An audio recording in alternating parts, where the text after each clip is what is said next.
Hello dear students. आज हम chemistry का एक टॉपिक स्टार्ट करेंगे, उसके बारे में थोड़ा समझेंगे। वो है MOT, molecular orbital theory.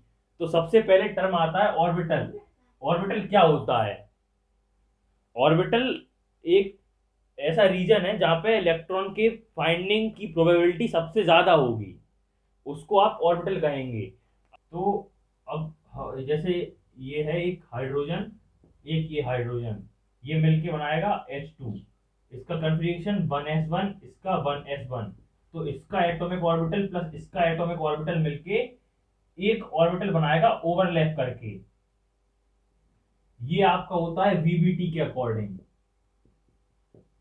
Valence bond theory के अकॉर्डिंग। पर MOT कहता है कि इसका एटॉमिक ऑर्बिटल प्लस इसका एटॉमिक ऑर्बिटल मिलकर दो अलग एटॉमिक ऑर्बिटल बनाएंगे, दो अलग मॉलिक्यूलर ऑर्बिटल बनाएंगे।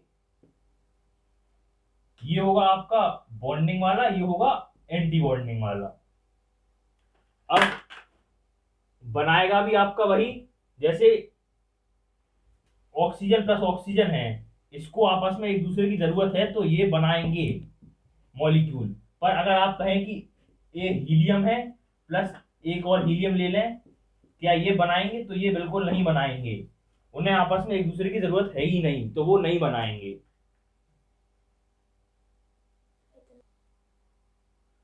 एक चीज और, बॉन्डिंग वाले की एनर्जी कम होती है और एंटी बॉन्डिंग वाले ऑर्बिटल की एनर्जी ज्यादा होती। तो एनर्जी का फ्लो ऐसा होता, नीचे से ऊपर की तरफ, इसलिए ये हमेशा ऊपर रहता है। अब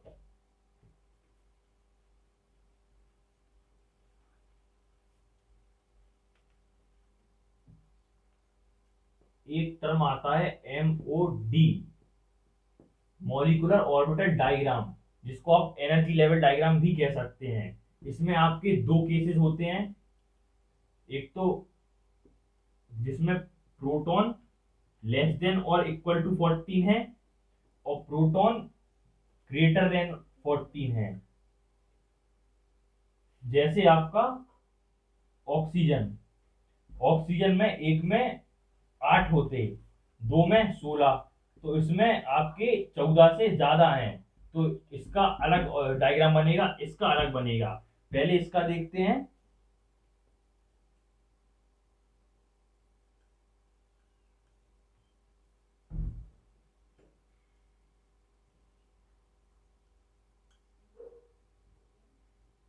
1s बॉन्डिंग और 1s anti bonding.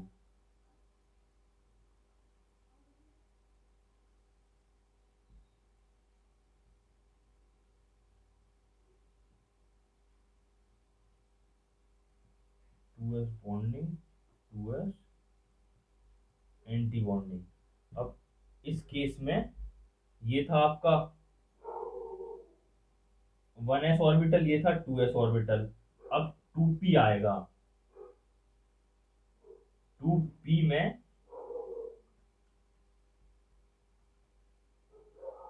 2px 2py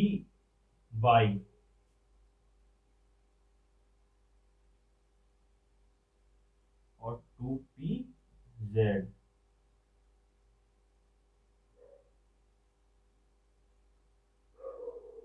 उसके बाद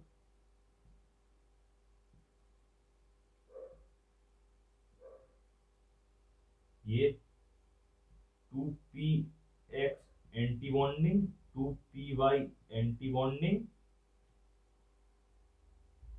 और 2pz एंटी बॉन्डिंग। पर जब ग्रेटर देन 40 में देखेंगे तो उसमें क्या होता है, ये पूरा सेम रहेगा। जो आपका 2px और 2py बॉन्डिंग वाला था वो ऊपर चले जाएगा, 2pz की जगह 2pz नीचे आ जाएगा। इसका इधर देख लेते हैं, अकेला p वाला बता देते हैं। ये तो पूरा वही सेम रहेगा, केवल p वाले में चेंज आता। जैसे ये था, तो ये 2pz आ जाएगा इधर पे। उसके बाद फिर 2p एक्स और 2p y आएगा, और बाकी ऊपर का ऐसे ही रहता है, 2px anti bonding, 2py anti bonding और 2pz एंटी बॉन्डिंग। ठीक, क्लियर। अब इसमें इलेक्ट्रॉन की फिलिंग और देख लेते, जैसे इसमें आपके इक्वल टू 14 वाला केस ले लेते, तो पहले दो इसमें अपोजिट स्पिन के, इसमें अपोजिट स्पिन के, फिर इसमें अलग अलग अपोजिट स्पिन के दो दो दो दो 4 2 6 2 8 इलेक्ट्रॉन हो गए। अब इनमें साथ में नहीं भरेंगे, पहले एक इलेक्ट्रॉन इसमें, एक इसमें, फिर एक इसमें, एक इसमें, उसके बाद आप इसमें भरेंगे। तो अब काउंट कीजिए, 2 4 6 8 10 12 14 इलेक्ट्रॉन कंप्लीट हो चुके। इसमें F2 और I का एक केस देख लीजिए, F में एक में 9, दो में 2 इंटू 9 18, तो 18 भी 14 से ज्यादा है, तो इसमें भी ये वाला डायग्राम बनेगा। अब इस वाले केस में इलेक्ट्रॉन की फिलिंग और देख लेंगे, पहले ये 1s और 2s और बना लेते इसके।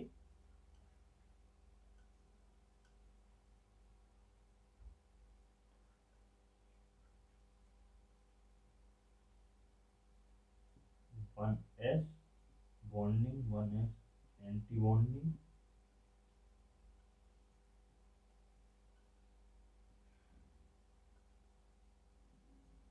To S bonding, 2s anti bonding, फिर ये 2p वाला केस। तो इसमें आप कैसे ऑक्सीजन का केस ले लेते 16 इलेक्ट्रॉन, तो पहले 2 2 2 2 2 4 6 8 हो गए, इसमें 16 है, 8 9 10 इलेक्ट्रॉन, एक एक पहले इसमें, अगर कम, इसके बाद फिर इसमें भरेगा 2 4 8 6 10 12 14, इसमें 16 है, तो एक इसमें और एक इसमें, इसका ये आएगा। अगर आप इसमें भरने की बजाय डायरेक्ट इसी में भर देंगे तो ये एनर्जी डायग्राम रॉन्ग हो जाएगा, आपको साथ में नहीं भरना, पहले 2x बॉन्डिंग में भरना, एंटी बॉन्डिंग में भरना, फिर 2y एंटी बॉन्डिंग में भरना, उसके बाद अगर जैसे आप क्लोरीन का केस लेंगे तो फिर इसके इसमें और इसमें भरेंगे। अगर आपने साथ में भर दिया तो ये डायग्राम रॉन्ग हो जाएगा आपका। अब हम बात करते हैं मैग्नेटिक प्रॉपर्टी की। तो ऑक्सीजन का केस देखा था हमने इधर पे, इसमें आपके अनपेयर्ड इलेक्ट्रॉन है। अनपेयर्ड इलेक्ट्रॉन मींस ये पैरामैग्नेटिक होगा। कैसा होगा ये?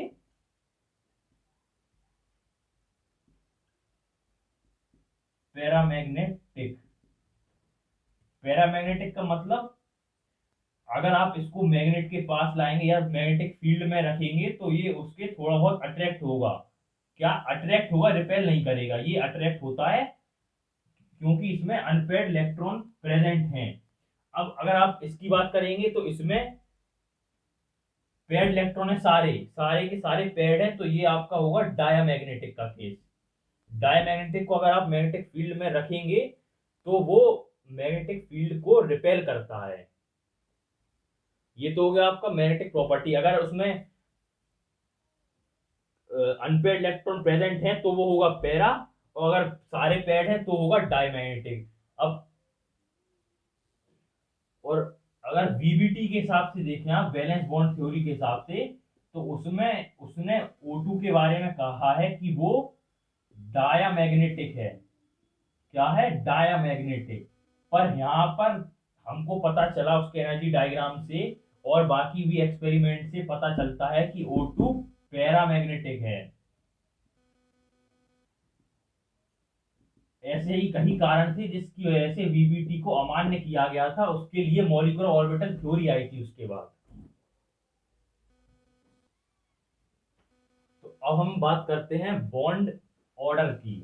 इसकी बात करेंगे बॉन्ड ऑर्डर की। तो बॉन्ड ऑर्डर का सिंपल सा फॉर्मूला होता है 1/2 N B minus N A. अब इसमें एन बी क्या है, number of electron in bonding orbital, और एन ए है number of electron in anti bonding orbital. अब जैसे ऑक्सीजन के केस में देखते हैं हम, जनरली पहले बात करते हैं तो ऑक्सीजन डबल बॉन्ड बताता है। बॉन्ड ऑर्डर मीन्स उसमें कितने बॉन्ड का फॉर्मेशन हो रहा, तो इसके स्ट्रक्चर के हिसाब से देखें अगर, तो उसमें बॉन्ड ऑर्डर की वैल्यू आ रही 2। पर इस फॉर्मूले के हिसाब से हम कैसे देखेंगे वो देखते हैं। इसके हिसाब से ये हमने ऑक्सीजन का डायग्राम बनाया था 16 इलेक्ट्रॉन्स का। इसमें आपके नंबर ऑफ इलेक्ट्रॉन है बॉन्डिंग ऑर्बिटल था एन बी, तो कितने हैं उसमें बॉन्डिंग वाले में, 2 2 4 6 7 8 9 10। इसमें है आपके 10 इलेक्ट्रॉन। और anti bonding orbital N A number of electron in anti bonding orbital, तो एंटी बॉन्डिंग में कितने थे, 2 2 4 5 6 6। इसको सॉल्व कीजिए तो 1/2 10 - 6 कितना होता, 4। 2 2 4, तो बॉन्ड ऑर्डर इसके हिसाब से भी हमारा 2 आया, मतलब हमारा ये फॉर्मूला सही है। तो अभी हमने क्या देखा, मॉलिक्यूलर ऑर्बिटल डायग्राम या energy level diagram. Less than और इक्वल टू 14 के लिए ये वाला बनता है, और ग्रेटर देन 14 इलेक्ट्रॉन्स के लिए ये वाला बनता है। तो अभी तक हम देख चुके, सबसे पहले हमने देखी मैग्नेटिक प्रॉपर्टी, उसके बाद उसका बॉन्ड ऑर्डर, जिससे मेन मेन क्वेश्चन आते हैं, ये 5 वो लिख रखे हैं मैंने टॉपिक। मैग्नेटिक प्रॉपर्टी और बॉन्ड ऑर्डर देख चुके हम इन दोनों डायग्राम के बेसिस पर, मॉलिक्यूलर ऑर्बिटल डायग्राम के बेसिस पर। अब हम आगे देखेंगे बॉन्ड स्ट्रेंथ और स्टेबिलिटी। अब हम देखेंगे ये दो terms, bond strength and stability. तो अभी हमने देखा बॉन्ड ऑर्डर, बॉन्ड ऑर्डर के डायरेक्टली प्रोपोर्शनल होती है बॉन्ड स्ट्रेंथ। जैसे किसी में सिंगल बॉन्ड है, किसी में डबल बॉन्ड है, तो इसका बॉन्ड ऑर्डर 1 है, इसका बॉन्ड ऑर्डर 2 है। अब इसको तोड़ना ज्यादा आसान होगा बजाय इसके, तो इसकी स्ट्रेंथ कम है, इसकी स्ट्रेंथ ज्यादा है। और स्टेबिलिटी को भी इसी से देख लेते, ये तीनों आपस में डायरेक्टली प्रोपोर्शनल होते हैं। जितना ज्यादा बॉन्ड ऑर्डर होगा उतनी ही बॉन्ड स्ट्रेंथ होगी और उतनी ही ज्यादा स्टेबिलिटी होगी। ये तीनों आपस में डायरेक्टली प्रोपोर्शनल होते हैं। अगर आपने बॉन्ड ऑर्डर सही निकाल लिया तो बॉन्ड स्ट्रेंथ और स्टेबिलिटी आपस में डायरेक्टली प्रोपोर्शनल होके वो आप कैलकुलेट कर लेंगे। अब एग्जिस्टेंस, किसका एग्जिस्टेंस होगा किसका नहीं, हमने बॉन्ड ऑर्डर निकाला था। बॉन्ड ऑर्डर जिसका भी 0 होगा या जिसका बॉन्ड ऑर्डर नेगेटिव में आएगा, मतलब वो एग्जिस्ट करेगा ही नहीं। जिसका बॉन्ड ऑर्डर आपका 0 से ज्यादा, मतलब सीधी बात प्लस में है, जिसका बॉन्ड ऑर्डर वो एग्जिस्ट करेगा। जो जिसका नेगेटिव में है या 0 है वो कभी एग्जिस्ट नहीं करेगा। तो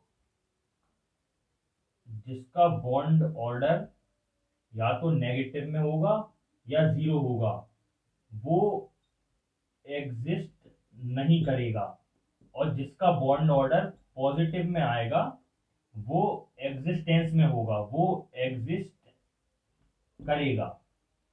ओके, क्लियर। अब हम एक क्वेश्चन डिस्कस करते हैं। इसमें आपको बताना है कि ये 4 ऑप्शन दिए हैं, इनमें से किसका सेम बॉन्ड ऑर्डर निकलेगा। तो इनके लिए आपको पहले डायग्राम बनाना पड़ेगा बॉन्ड ऑर्डर निकालने के लिए, तो जो कि मैंने यहाँ बना के रखा है, उसमें इलेक्ट्रॉन फिल करने हैं। NO पहला ऑप्शन है, NO और CO। NO में 15 इलेक्ट्रॉन होते हैं, CO में 14। तो 15 वाले में आप ये वाला केस लेंगे, क्योंकि इसमें प्रोटॉन ग्रेटर देन 14 होंगे, और 14 वाले में आप ये वाला केस लेंगे। तो NO में 50 इलेक्ट्रॉन भरने, 2 2 4 6 8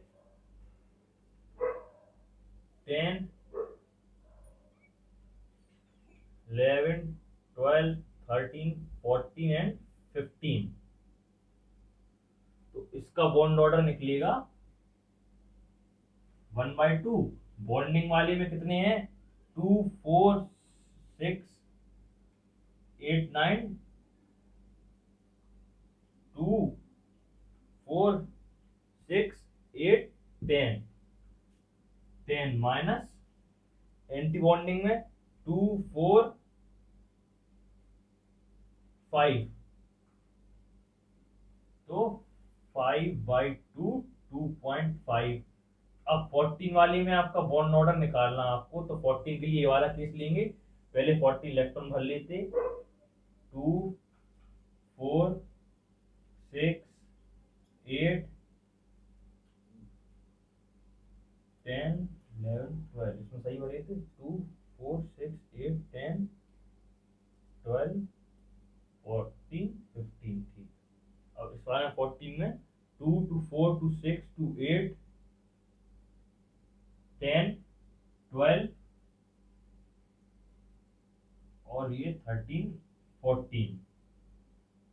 इसका बॉन्ड ऑर्डर निकालेंगे 1/2। बॉन्डिंग वाले में 2 4 6 8 10। एंटी बॉन्डिंग वाले में 2 4 अकेले। तो इसका आएगा 6/2 3। इन दोनों का बॉन्ड ऑर्डर सेम नहीं आ रहा, तो ये ऑप्शन नहीं होगा। हम इस ऑप्शन को चेक करेंगे। N2 है 40 इलेक्ट्रॉन, इसमें भी 14 थे, तो इलेक्ट्रॉन फिलिंग का सेम यही केस होगा। तो इसमें भी बॉन्ड ऑर्डर आएगा आपका 1/2। बॉन्डिंग में 10, एंटी बॉन्डिंग में 4 3। इसका बॉन्ड ऑर्डर आपको देखना है, इसमें 60 इलेक्ट्रॉन है। तो पहले 16 वाले के आप O2 के लिए ये वाला केस लेते। 2 4 6 8 10 12 14 15 एंड 116। ये आएगा ऑक्सीजन का केस। इसमें बॉन्डिंग में है 2 4 6 8 10 और एंटी बॉन्डिंग में 2 4 5 6। इसमें 4/2 = 2। ये भी सेम नहीं आ रहा, ये वाला ऑप्शन भी नहीं होगा, ये वाला ऑप्शन नहीं होगा। अब हम आते हैं अपने थर्ड ऑप्शन की तरफ। इस अब हम इस वाले के लिए देखेंगे। इसमें O2 में 16 इलेक्ट्रॉन होते, 2 ऐड होगा, इलेक्ट्रॉन 18 हो गए, पर प्रोटॉन अभी भी उसमें कितने हैं? 16। प्रोटॉन उसमें 16 है, केवल इलेक्ट्रॉन ऐड हुए हैं 2, तो इलेक्ट्रॉन होगा 18 पर प्रोटॉन 16 है, वो भी 14 से ज्यादा। तो केस हम यही वाला लेंगे उसका। इसमें आपको इलेक्ट्रॉन 18 भरने हैं।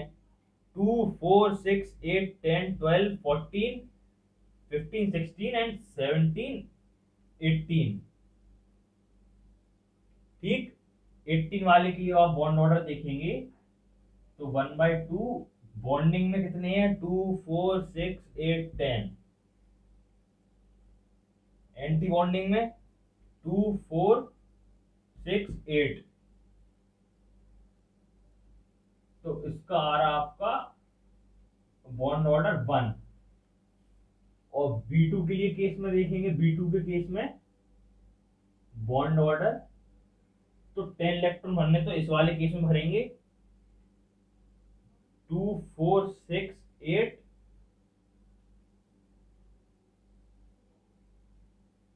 और ये 10। 2 4 6 8 10 इलेक्ट्रॉन हो गए। 10 के लिए बॉन्ड ऑर्डर, बॉन्डिंग वाले में 2 4 6। एंटी बॉन्डिंग में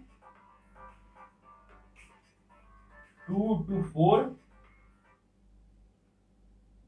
इसलिए इसमें 2/2 इसका बॉन्ड ऑर्डर भी 1 आ रहा है, इसका भी 1 आ रहा था, इसका बॉन्ड ऑर्डर भी 1 आ रहा था, मतलब यही वाला ऑप्शन सही है। ऐसे ही आप इसको भी चेक कर सकते। अब ये वाला जैसे ऑप्शन भी चेक कर लेते हैं। इसमें O2 में एक इलेक्ट्रॉन लॉस हो गया, तो इसमें बचे 16 इलेक्ट्रॉन, पर प्रोटॉन अभी भी उसमें उतने ही हैं। इसके लिए आप ये वाला केस देखेंगे। 15 इलेक्ट्रॉन 2 4 6 8 10 12 14 और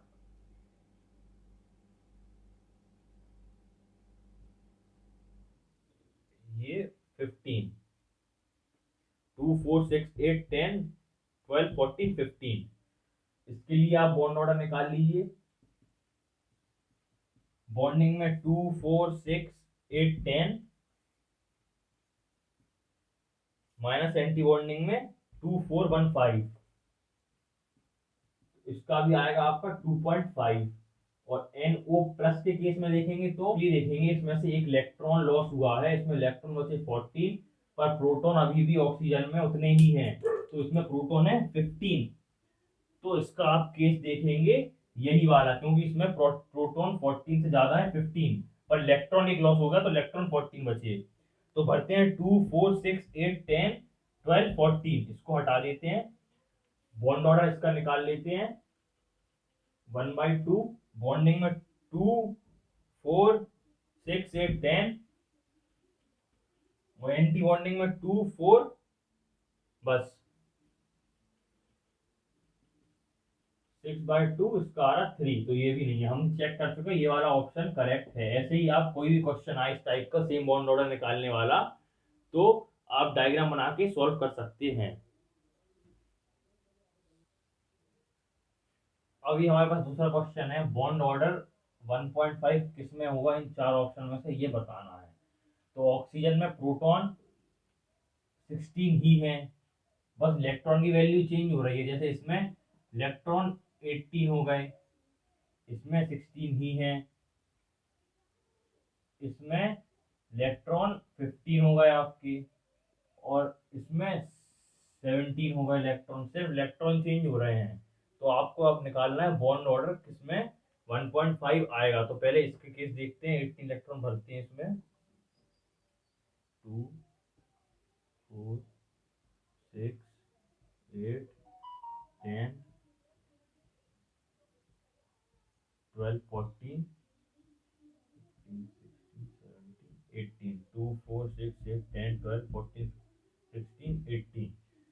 इसका बॉन्ड ऑर्डर निकालते हैं 1/2, नंबर ऑफ बॉन्डिंग 2 4 6 8 10 और एंटी बॉन्डिंग 2 4 6 8। इसका बॉन्ड ऑर्डर तो आया 1। अब इसका निकालते 16, 2 4 6 8 10 12 14 और 15 और 16, ठीक। इसका बॉन्ड ऑर्डर आएगा 1/2, बॉन्डिंग में है 2 4 6 8 10, एंटी बॉन्डिंग में है 2 4 5 6, तो है 4/2, इसका आया आपका 2। अब इसका निकालते हैं, इसमें 15 इलेक्ट्रॉन है, 2 4 6 8 10 12 14 और ये एक इसमें 15, ठीक। तो 1/2, नंबर ऑफ बॉन्डिंग है 2 4 6 8 10 और एंटी बॉन्डिंग आएंगे 2 4 और 1 5। तो इसका आया आपका 5/2, इसमें आया 2.5 और 17 के में निकालेंगे 2 4 6 8 10 12 14 17, 2 4 6 8 10 12 14 16 और 17। इसमें निकालते हैं 1/2, बॉन्डिंग 2 4 6 8 10, एंटी बॉन्डिंग 2 4 5 6 2 4 6 और 1 7। तो इसमें आएगा आपका 3/2 इक्वल्स टू 1.5। ये ऑप्शन करेक्ट है। अभी हमारे पास एक क्वेश्चन और है, during change of O2 to O2 2 minus ion, O2 to O2 2 minus, the electron adds on which of the following orbitals. तो O2 में कितने इलेक्ट्रॉन होते 16, O2 2 माइनस में कितने होते आपके 18 इलेक्ट्रॉन्स। अब ये बताना है कि O2 से जब O2 2 माइनस में चेंज हो रहा है ये, तब इलेक्ट्रॉन किस ऑर्बिटल में ऐड होंगे। तो पहले O2 का बना लेते, 2 4 6 8 10 12 14 15 16, 2 4 6 8 10 12 14 15 16। ठीक, अब इसमें O2 के लास्ट इलेक्ट्रॉन जो दो इलेक्ट्रॉन है ये 2px anti bonding 2py anti bonding में आए और O2 2 माइनस में 18 इलेक्ट्रॉन होते, तो इसमें दो इलेक्ट्रॉन और ऐड हो जाएंगे, तो होंगे किसमें 2px anti bonding 2py anti bonding. इससे ये तो पता चल गया कि एंटी बॉन्डिंग वाले ऑर्बिटल में ऐड होंगे। पर ये जो 2px और 2py है ये बनाते दोनों पाई बॉन्ड और Z वाला बनाता सिग्मा बॉन्ड। तो इससे ये पता चल रहा अपन को कि पाई एंटी बॉन्डिंग में ऐड होंगे ये जो, जब O2 से O2 2 माइनस में चेंज होगा तो जो दो इलेक्ट्रॉन ऐड होंगे वो पाई एंटी बॉन्डिंग में ऐड होंगे। तो इसका करेक्ट ऑप्शन है पाई एंटी बॉन्डिंग ऑर्बिटल।